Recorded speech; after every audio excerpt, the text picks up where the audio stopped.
আমরা অনেকেই অল্পতে অনেক চিন্তা অনেক হতাশ হয়ে যাই। সেরকম না করে আল্লাহর উপর ভরসা রাখতে হবে। আল্লাহই সব কিছুর সমাধানকারী। কোনোভাবেই হতাশ হওয়া যাবে না। এই জন্য বেশি করে ইস্তেগফার পাঠ করতে হবে। তওবা আস্তাগফিরুল্লাহ, তওবা আস্তাগফিরুল্লাহ, এতটুকুই পড়লে হবে। আল্লাহর উপর ভরসা রাখতে হবে, আল্লাহর উপর বিশ্বাস রাখতে হবে।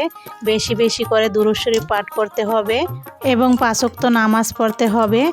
বেশি বেশি করে আল্লাহর ইবাদত করতে হবে, আল্লাহর উপর ভরসা রাখতে হবে। তাহলে আল্লাহ সব আপদ বিপদ থেকে রক্ষা করবে। প্রিয় দর্শক, আসসালামু আলাইকুম। আমি ফাতেমা বলছি নারায়ণগঞ্জ থেকে। সবাইকে ওয়েলকাম জানিয়ে শুরু করছি নতুন দিনে নতুন আরও একটি ব্লগ ভিডিও। আশা করছি পুরো ভিডিওটি শেষ পর্যন্ত দেখবেন। এই তো সকালে হচ্ছে লেবুর পানি, মধু দিয়ে আদা দিয়ে লেবুর পানি বানিয়ে আপনার ভাইয়ের জন্য পাঠালাম, আর আমিও খেয়ে নিব। সকালে আসলে চা খেতে খেতে কেমন জানি পেটটা ভার হয়ে যাচ্ছে, তো এই জন্য একটু লেবুর পানিও খাওয়া উচিত, কারণ এটা সবচাইতে বেশি উপকারী। তবে আমরা তো আর সেটা প্রতিদিন নিয়মিত খাই না। তারপর নাস্তা খেয়ে নিয়েছি, এরপর হচ্ছে ওষুধ খাওয়া দাওয়া করতেছি, ওষুধ খেয়ে নিচ্ছি।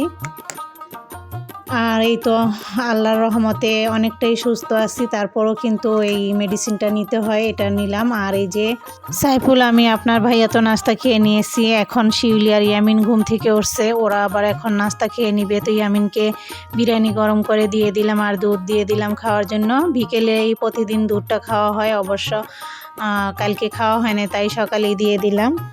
আর ওরা হচ্ছে খেতে চায় না, সাইফুলও দুধ খেতে চায় না, তারপরও জোর করে খাওয়াই।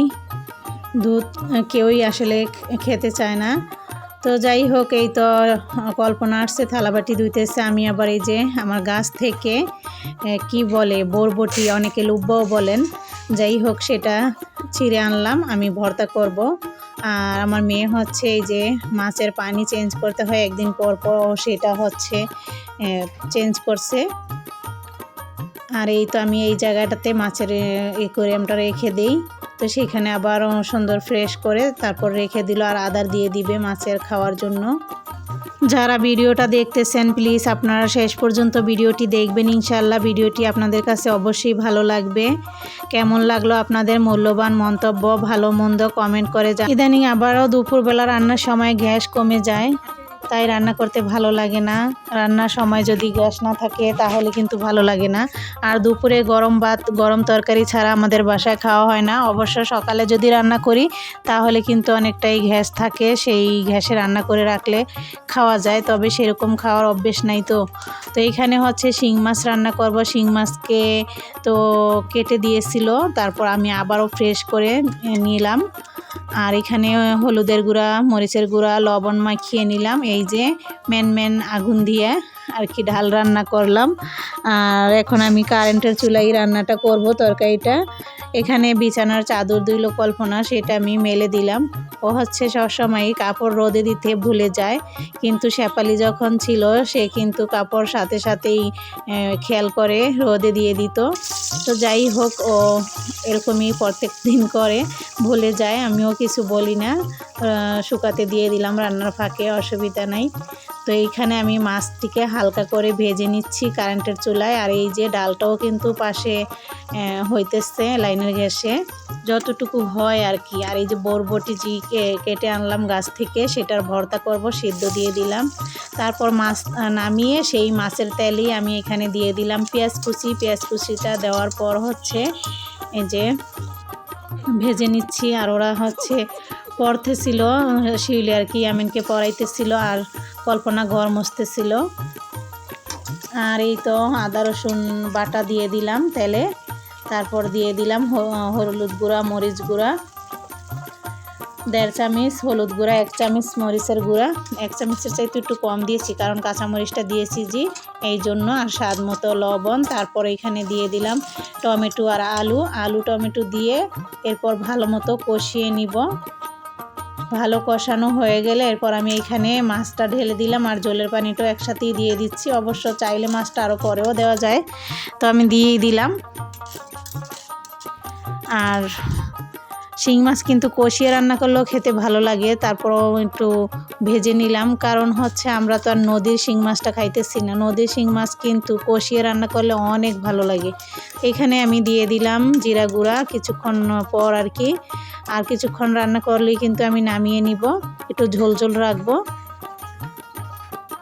তো এই তো নামিয়ে নিলাম। আর হচ্ছে যে ডাল রান্না, মাছ রান্না, বরবটির ভর্তা আর ভাত, এই ছিল আমাদের দুপুরকার রান্না।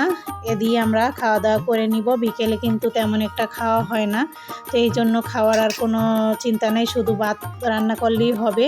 এই তরকারি দিয়ে বিকালে খাওয়া হয়ে যাবে। তো এই যে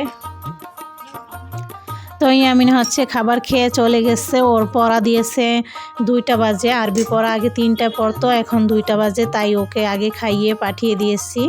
আর এখন আমরা সবাই খেয়ে নিচ্ছি। তারপর হচ্ছে এটা আসরের সময় আমরা ঘুম দিয়েছিলাম, তো এরপর ফল কেটে দিলাম সবাইকে, সবাই খেয়ে নিয়েছে। আবার এখানে সরলি বাজার দিয়ে হচ্ছে গরম গরম চা খেয়ে নিচ্ছি। তো এইভাবে করে বিকেলের নাস্তা হয়ে গেল। এরপর সন্ধ্যার পরে আবার পিঠা ফাটাবে, সেটা কিন্তু খাওয়া হবে, তো সেই সময় আর ভিডিও শেয়ার করা হবে না। তারপর খাওয়া দাওয়া শেষ করে আবার বসলাম একটু সেলাই কাজ করার জন্য। এখানে একটি প্যান্ট পায়জামা আমি সেলাই করতেছি। প্যান্ট পায়জামার যে সাইডে সেলাই দিতে হয় সেই সেলাইটা দিচ্ছি। এরপর তো মাগরিবের সময় হয়ে গেছে, সালোয়ারটা ততক্ষণে আমি সেলাই করে কমপ্লিট করে ফেলেছি। এরপর এই যে এখন আমি নামাজ পড়তে চলে যাব, আর এই ভিডিওটাও একটু করে নিলাম। তো দেখুন অনেকটাই কিন্তু সুন্দর হয়েছে, ফুলগুলো ফুটে আছে, ভালো লাগে। সন্ধ্যা মালতী সন্ধ্যার সময় ফোটে।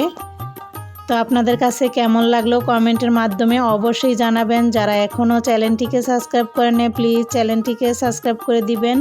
যারা অলরেডি করে দিয়েছেন তাদেরকে আমার আন্তরিক ভালোবাসা ও দোয়া রইল। সবাই ভালো থাকবেন, সুস্থ থাকবেন, এই দোয়া কামনা করে আজকের মতো এখানেই বিদায় নিচ্ছি। আল্লাহ হাফেজ।